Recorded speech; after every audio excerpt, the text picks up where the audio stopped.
모세의 기적 제11탄입니다. 성막을 짓게 하심. 성막은 예수님의 그림자입니다. 이스라엘 백성은 출애굽하여 사우디아라비아에 있는 시내산까지 왔습니다. 다시 말씀을 드립니다. 시나이 반도에 있는 시내산이 아닙니다. 사우디아라비아에 있는 시내산입니다. 많은 분들이 시나이 반도에 있는 시내산에서 모세는 부름을 받고 십계명을 받았다라고 말을 하고 있습니다. 저 역시 그렇게 알고 믿고 가르치기도 하였던 사람입니다. 아닌 것은 결코 버려야 합니다. 요 며칠 전에도 어느 목사님과 주고받는 메일에 그분의 주장이 시나이 반도에 있는 시내산을 주장하고 있었습니다. 저는 첫 번째 지적이 시나이 반도에는 애굽 영토입니다 라고 지적을 하였습니다. 그리고 모세가 미디안으로 망명 갔습니다. 그 미디안은 사우디아라비아에 있습니다 라고 말씀을 드렸습니다. 그런데 그분의 말씀이 지도를 그리는 분이 그렇게 그린 것이라고 말을 합니다. 그렇다면 지금 시나이 반도에 시내산에서 이스라엘 백성이 거주하였다고 하는 흔적들이 있는가 라고 질문을 하였습니다. 그분의 대답이 세월이 오래되어 모두 사라지고 망가진 것이라고 합니다. 몇 가지 질문을 하지만 계속 시나이 반도라는 것입니다. 이러한 분과 말싸움, 글싸움을 끝없이 논쟁하는 것은 결론을 내릴 수 없는 싸움입니다. 내가 그분의 주장을 받아들이든지 그분이 내 주장을 받아주면 싸움이 끝나겠지만 그렇지 아니하면 이 논쟁은 그만하는 것이 좋겠다는 생각으로 중단하고 말았습니다. 지금도 한국에서는 성지순례 하게 되면은 영락없이 시나이 반도에 있는 시내산을 갑니다. 여기서 모세가 부름을 받고 십계명을 받았다라고 합니다. 그건 새빨간 거짓말이라고 하는 것을 저는 뒤늦게 알았습니다.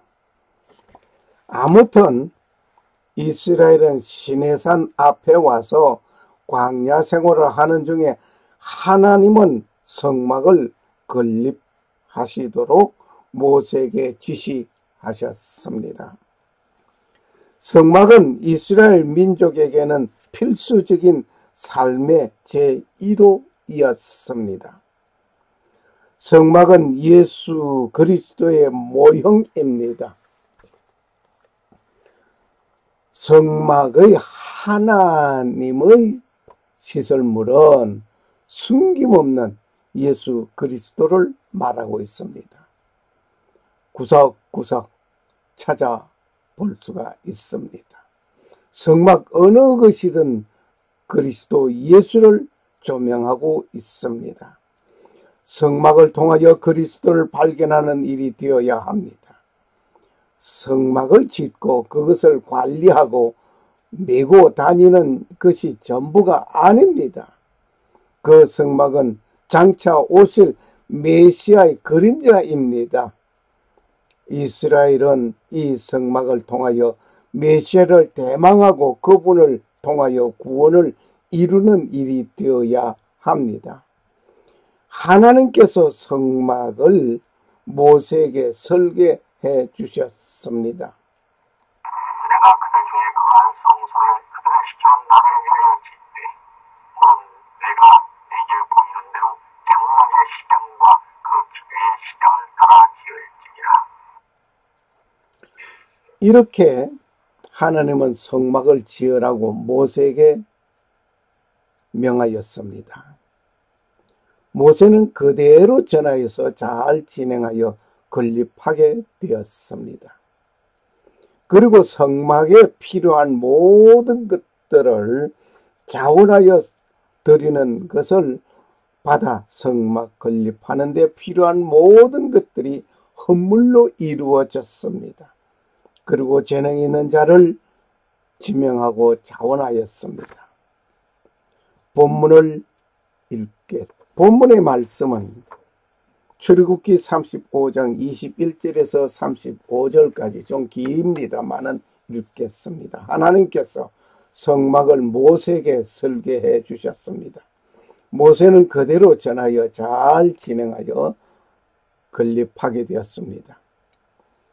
무릇 마음이 감동된 자와 무릇 자원하는 자가 와서 성막 짓기 위하여 그 속에서 쓸 모든 것을 위하여 거룩한 옷을 위하여 예물을 가져 하나님께 드렸으니 곧 마음에 원하는 남녀가 와서 가슴 핀과 귀고리와 가락지와 목걸이와 여러 가지 금품을 가져왔으되 사람마다 여호와께 금 예물을 드렸으며 사람마다 하나님께 드리는 예물이었습니다. 무릇 청색, 자색, 홍색 실과 가는 배실과 염소털과 붉은 물 들린 수양의 가죽과 해달의 가죽이 있는 자도 가져왔으며 무릇 은과 노스로 예물을 삼은 자는 가져다가 여호와께 드렸으며 무릇 섬기는 일에 소용되는 조각목이 있는 자는 가져왔으며 마음이 슬기로운 모든 여인은 손수실을 낳고 그 낳은 청색, 자색, 홍색 실과 가는 배실을 가져왔으며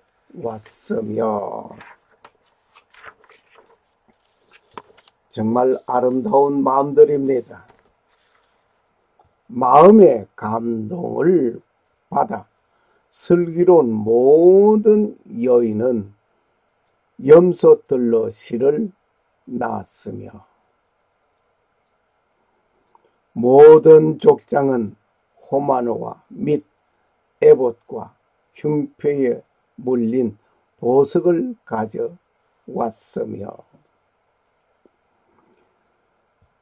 등불과 관유와 분향할 향에 소용되는 기름과 향품을 가져왔으며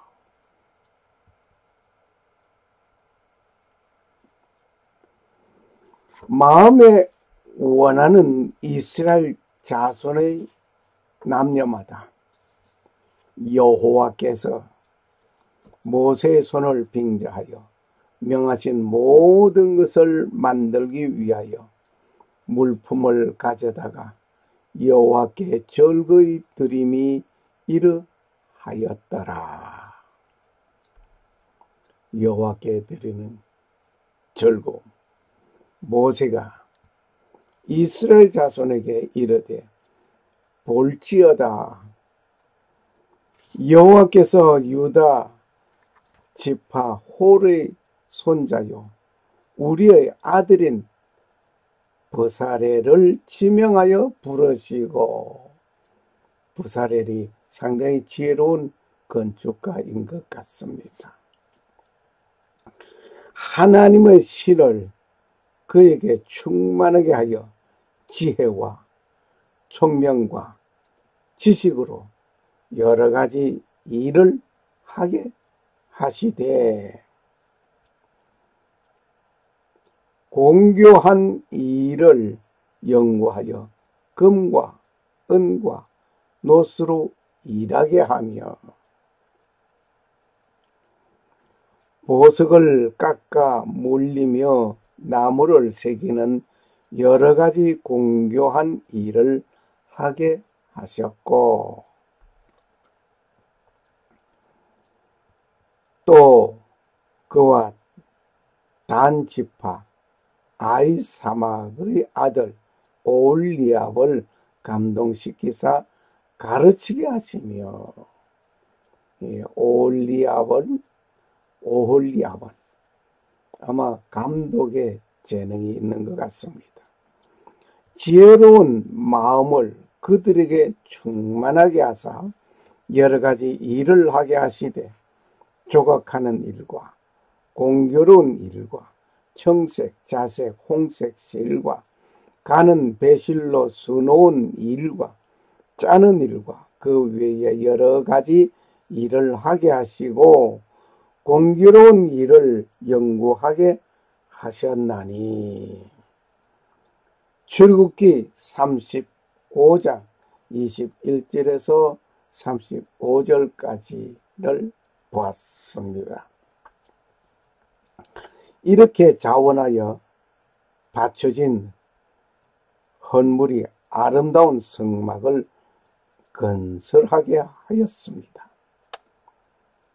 그리고 성막에 건립된 후에 성막을 중심하여 거주지가 배속된 것입니다. 관리와 제사 직분을 맡은 제사장을 세우는 일이 되었습니다. 보시는 바와 같이 성막을 중심하여서 모세와 아론이 성막 저 동쪽 문 앞에서 거주하였고, 모세와 아론이 거주하였고, 그리고 성막 저 앞쪽에 맨 앞줄에는 스불론, 이사갈, 유다 지파가 맨 앞쪽에 동쪽에 거주하였습니다. 그리고 서쪽으로는 르벤 지파, 시몬 지파, 갓 지파가 성전 남쪽에 거주했습니다. 성전 남쪽에 르벤 지파, 시몬 지파, 갓 지파가 거주하였습니다. 그리고 서쪽에는 에브라임 지파와 므낫세 지파와 베냐민 지파가 서쪽에 거주하였습니다. 그러니까 성전 저 뒤쪽이 되겠습니다. 그리고 성전 북쪽, 성막 저 북쪽에는 납달리 지파, 아셀 지파, 단 지파가 거주하였습니다. 이렇게 성막을 중심으로 한 그들의 삶, 거주지였습니다.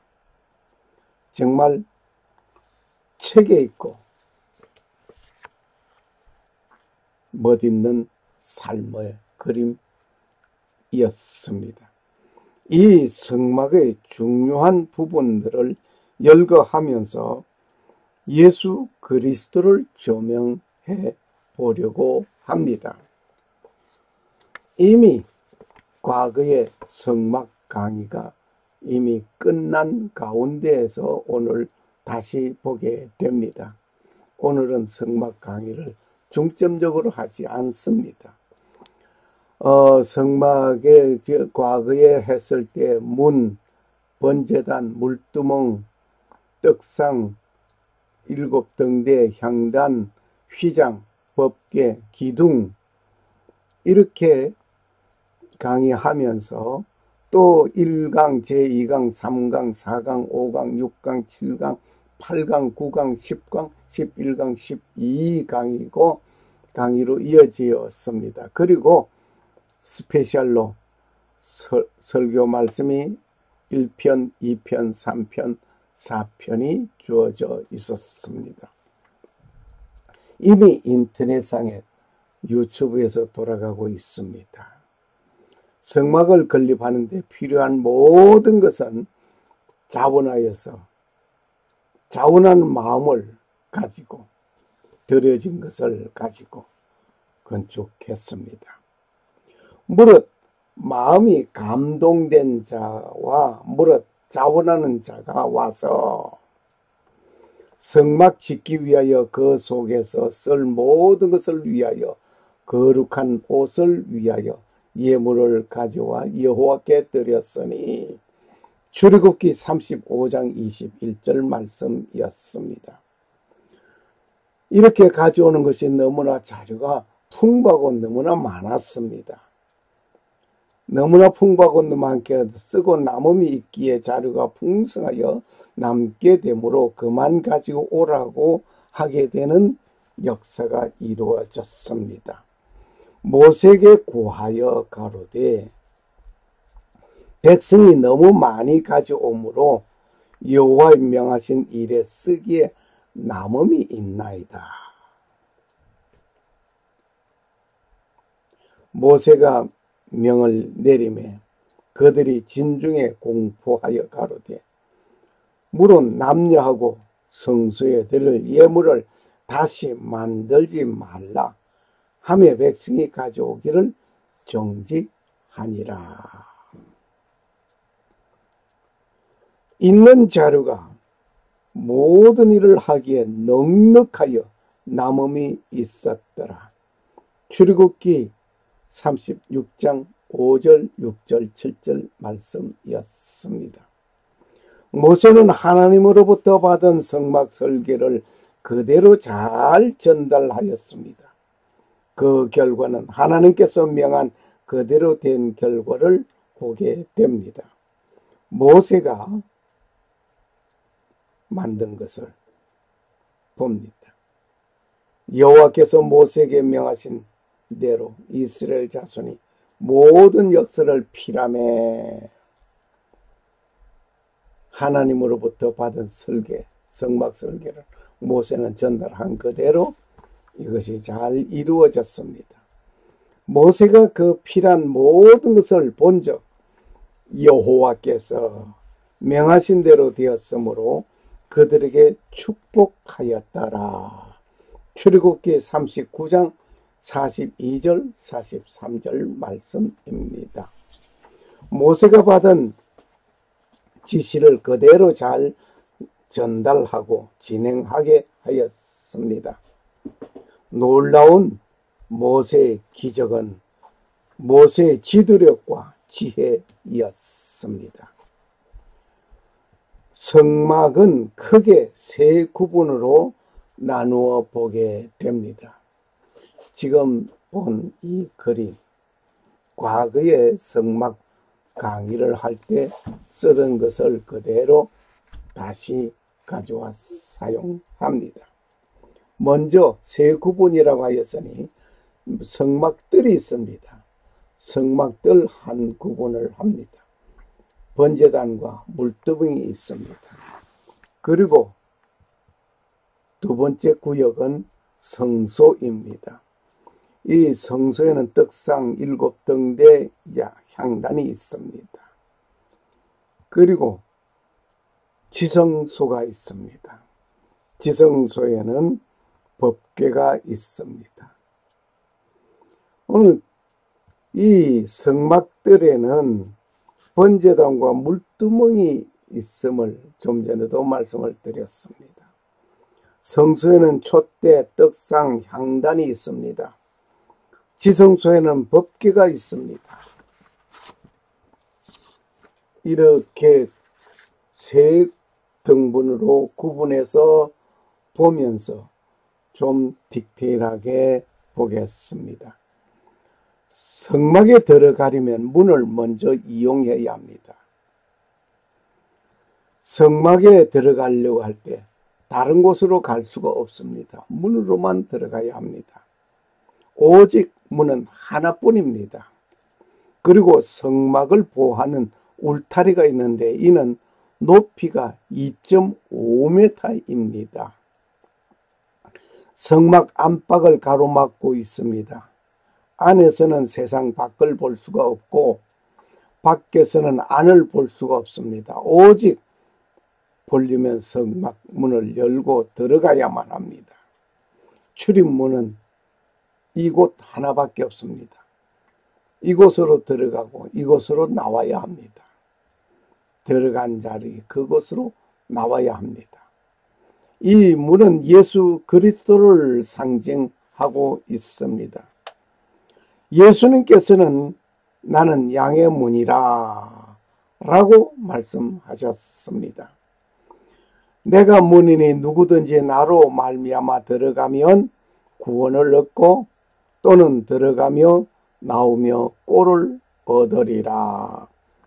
요한복음 10장 9절 말씀입니다. 성막 문을 열고 들어가면 먼저 만나는 곳이 있습니다. 먼저 만나는 곳이 성막 문을 열고 들어가서 번제단을 먼저 만나게 됩니다. 이곳에서 양과 소를 잡아 번제와 속죄제를 드립니다. 양과 소를 잡아 번제를 드리고 불태우는 곳입니다. 예수 그리스도가 온 인류의 죄를 용서하시기 위하여 십자가에서 단번에 이루어 주신 번제물이 되셨습니다. 예수 그리스도의 보혈의 피로 구원함을 얻는 것입니다. 저가 빛 가운데 계신 것 같이 우리도 빛 가운데 행하면 우리가 서로 사귐이 있고 그 아들 예수의 피가 우리를 모든 죄에서 깨끗하게 하실 것이요. 예수님은 온 세상 죄를 지고 가는 하나님의 어린 양으로서 번제물이 되신 것입니다. 요한 1서 1장 7절 말씀입니다.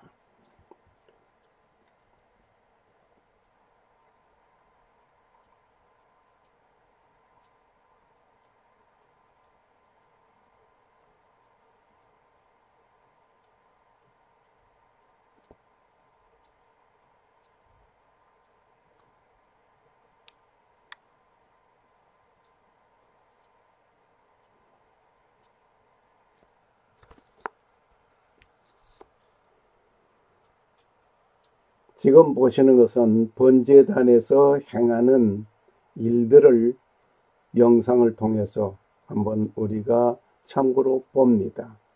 번제단에서 이렇게 소각할 것은 소각하고 불태울 것은 불태우고 이런 일을 합니다. 이런 일을 하고 그러고 난 다음에 성수 앞에 들어가려면 먼저 있는 것이 있습니다. 그것이 물두멍입니다. 이곳에서 손을 씻어야 합니다.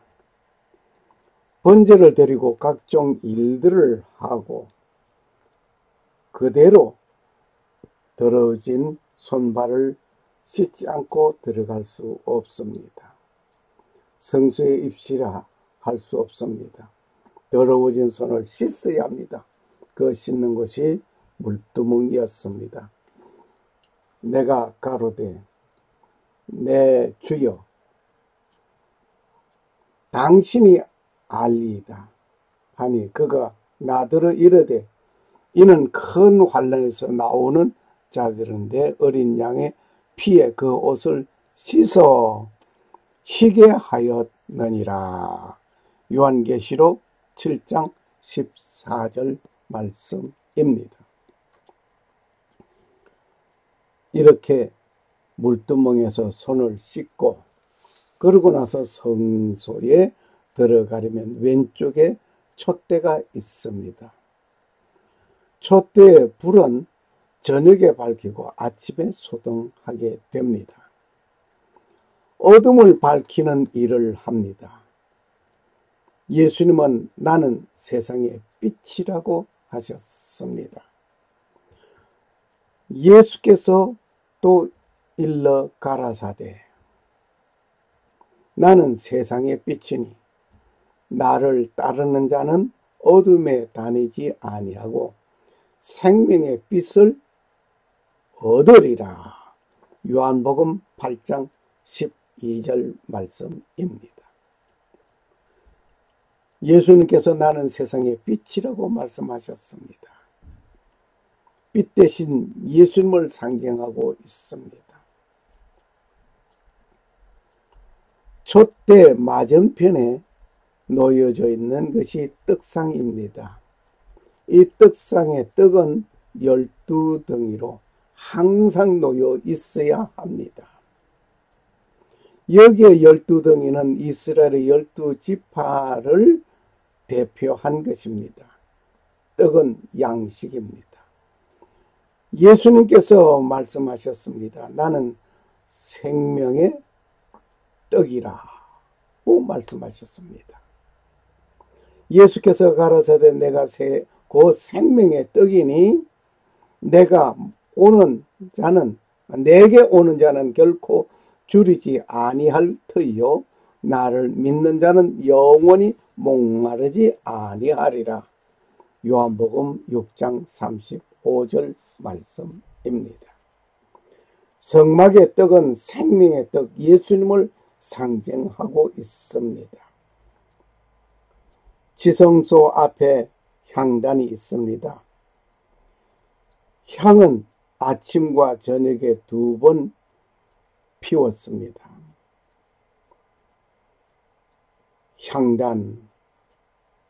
향이 아침과 저녁에 2번 피워지는데 아론이 아침마다 그 위에 향기로운 향을 사르되 등불을 정리할 때에 살을 찌며 출애굽기 30장 7절 말씀입니다. 출애굽기 30장 8절에는 또 저녁 때 등불을 켤 때에 살을 찌니 라고 말씀하셨습니다. 여기에서 살을 찌니는 히브리어로서 카타르로 연기로 올라가게 하다, 향을 피우다 라는 뜻입니다. 향기로운 향을 사를 때에 그 연기가 올라가듯이 우리가 기도할 때에 그 기도는 하늘 보좌에 올라가며 하나님께서 우리를 가까이 해 주십니다. 신명기 4장 7절 말씀 참고하시면 되시겠습니다. 기도는 하나님이 받으시는 영광, 기쁨이 되는 것입니다. 향연입니다. 예수가 피 흘린 은혜 감사여 기도의 삶을 살아야 할 것입니다. 성막 안의 성소의 분향단은 이 휘장 앞 정중앙에 놓여져 있습니다. 향단은 번제단과는 다른 것입니다. 번제단은 피를 흘리고 양을 잡고 불사르는 일이 있지만 향단은 다른 것입니다. 예수님께서 십자가에서 죽으시고 부활하심을 뜻하고 있습니다. 아침 저녁으로 향을 피우라고 하였습니다. 계속 향은 피워져 있습니다. 한국에서 상가집에 가면 또한 묘소에 가면 향을 피워놓는 것이 아마 여기에서 흘러나온 유래인 것 같기도 합니다. 아론이 아침마다 그 위에 향기로운 향을 사르되 등불을 정리할 때 살을 찌며 촛대의 불을 끄게 될 때 아침에 사른단 말이에요. 그리고 또 저녁 때 등불을 켤 때 살을 찌니 향은 너희가 대대로 여호와 앞에 끊지 못할지니라. 출애굽기 30장 7절 8절 말씀입니다. 다시 말을 하면 이 촛대의 등불을 켤 때 이 향을 피우게 되고 또 촛대 불을 끄게 될 때에도 향을 상을 피우게 된다. 이 말씀입니다. 성소와 지성소를 가로막는 휘장이 있습니다. 이 휘장은 예수님께서 십자가에서 운명하시는 순간 성전 휘장이 위에서 아래로 찢어졌습니다. 아래서 만약 찢어졌다고 한다면 누군가가 인위적으로 찢은 것이 되겠지만 위에서 아래로 찢어진 것이니 누가 인위적으로 찢은 것이 아니라고 하는 것이 증명됩니다. 하나님께서 성소의 지성소를 나누어 놓으셨던 것은 이제는 하나로 통합시킨 것입니다. 이에 성소 휘장이 위로부터 아래로 찢어져 둘이 되고 땅이 진동하며 바위가 터지고 마태복음 27장 51절 말씀입니다. 지성소와 성소 사이에는 휘장이 가로막고 있는데 이것은 거룩한 하나님과 죄인인 인간의 구별된 것을 말씀하였습니다. 히브리서 9장 3절. 신약에서 말씀이 육신이 되어 예수님의 육신 찢어졌습니다.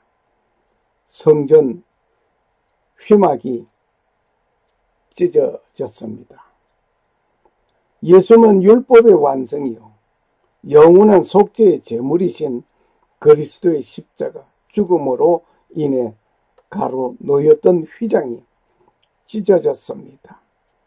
하나님과 인간 사이 깨어졌던 관계가 회복되는 놀라운 일입니다.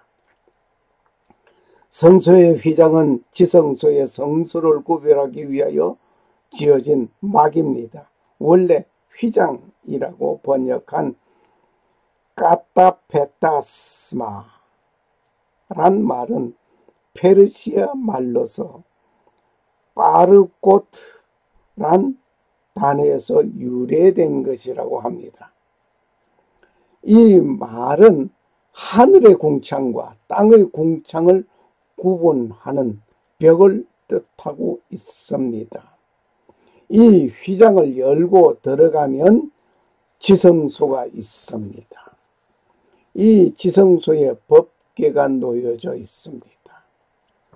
지성소에는 1년에 한 차례씩 대제사장이 들어갑니다. 지성소는 여호와께서 거하시는 곳이며 오직 대제사장만이 들어갈 수 있는 곳입니다.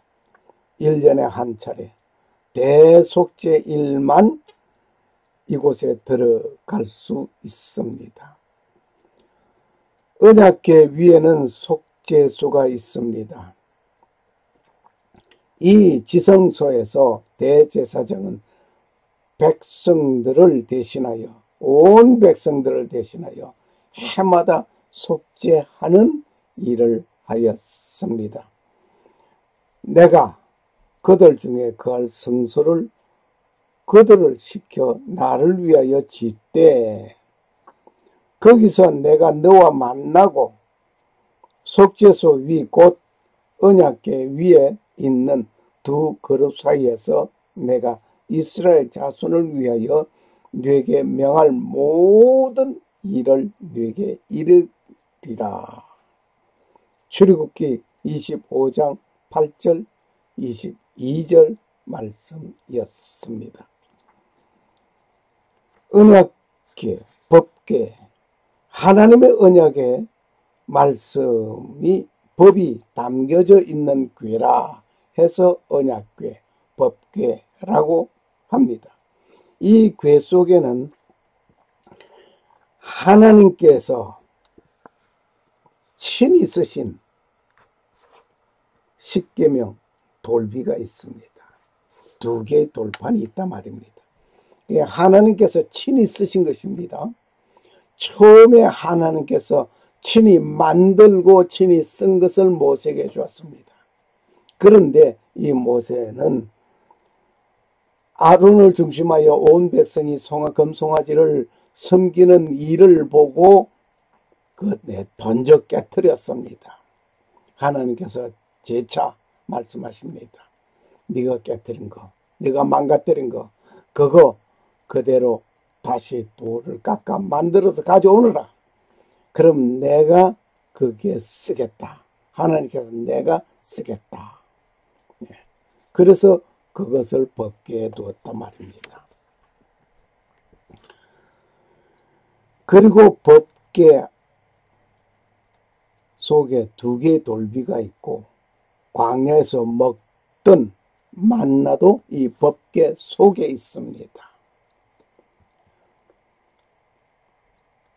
이 법궤 속에 그가 또 증거판을 큰 궤 속에 넣고 채를 궤에 꿰고 속죄소를 궤 위에 두고 출애굽기 40장 20절 말씀입니다. 그런데 이 법궤 앞에는 아론의 쌍난 지팡이가 놓여져 있습니다.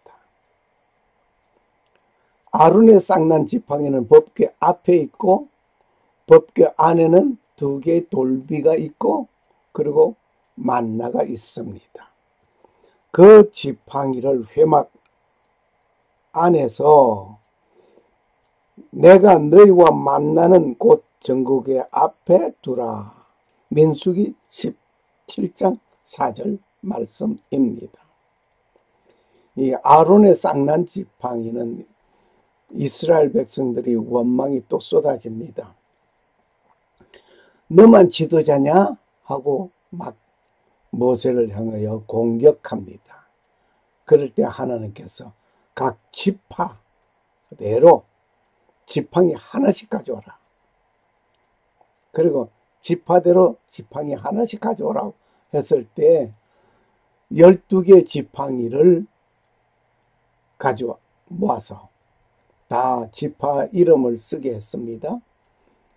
그런데 지나고 보니까 다른 지팡이에는 아무 변화가 없었는데 아론의 지팡이에만 싹이 나고 잎이 피고 열매가 맺혔습니다. 아니 순식간에 삽시간에 열매 맺힐까지 했으니 놀라운 역사가 이루어졌습니다. 이것을 기념하기 위해서 아론의 쌍난 지팡이를 법궤 앞에 두게 했습니다. 만나의 맛은 꿀 섞은 과자 같다고 했습니다. 이스라엘 자손이 그 이름을 만나라 하였으며 갓이 같고도 하고 희고 맛은 꿀 섞은 과자 같았더라. 출애굽기 16장 31절 말씀입니다. 이 만나를 정국의 안에 두라고 하셨습니다. 모세가 가로되 여호와께서 이같이 명하시기를 이것은 오멜에 채워서 너희 대대 후손을 위하여 간수하라. 이는 내가 너희를 애굽 땅에서 인도하여 낼 때에 광야에서 너희에게 먹인 양식을 그들에게 보이기 위함이니라 하셨다 하고 또 아론에게 이르되 항아리를 가져다가 그 속에 만나 한 오멜을 담아 여호와 앞에 두어 너희 대대로 간수하라. 아론이 여호와께서 모세에게 명하신 대로 그것을 증거판 앞에 간수하게 하였고 출애굽기 36장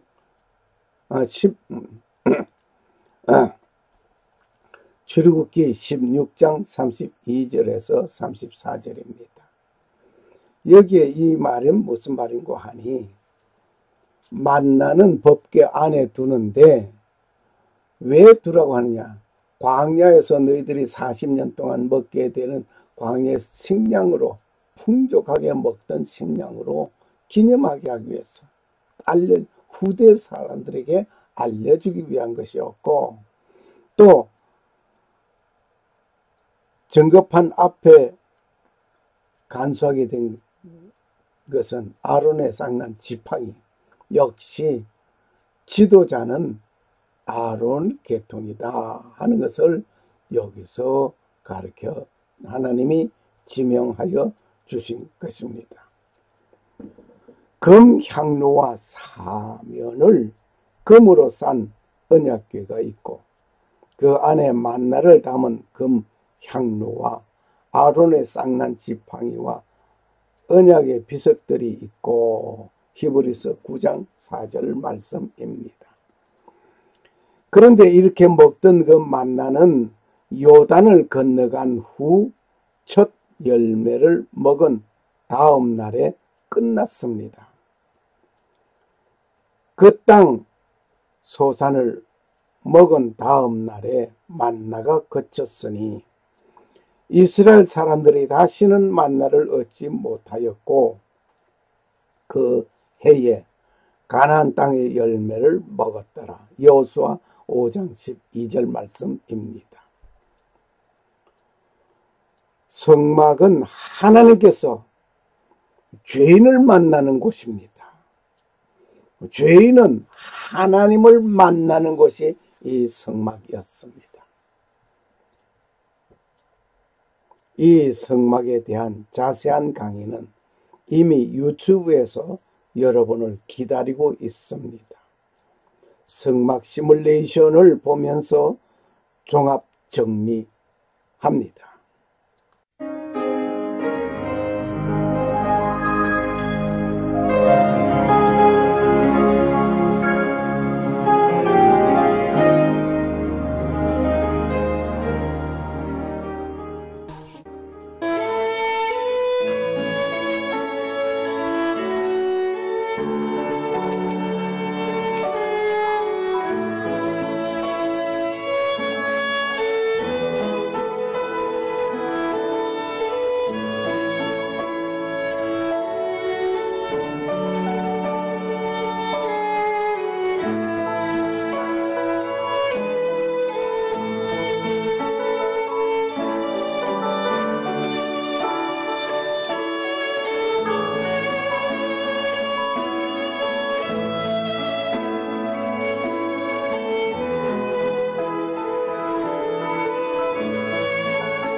오늘날 내가 너에게 명하는 이 말씀을 너는 마음에 새기고 신명기 6장 6절 말씀.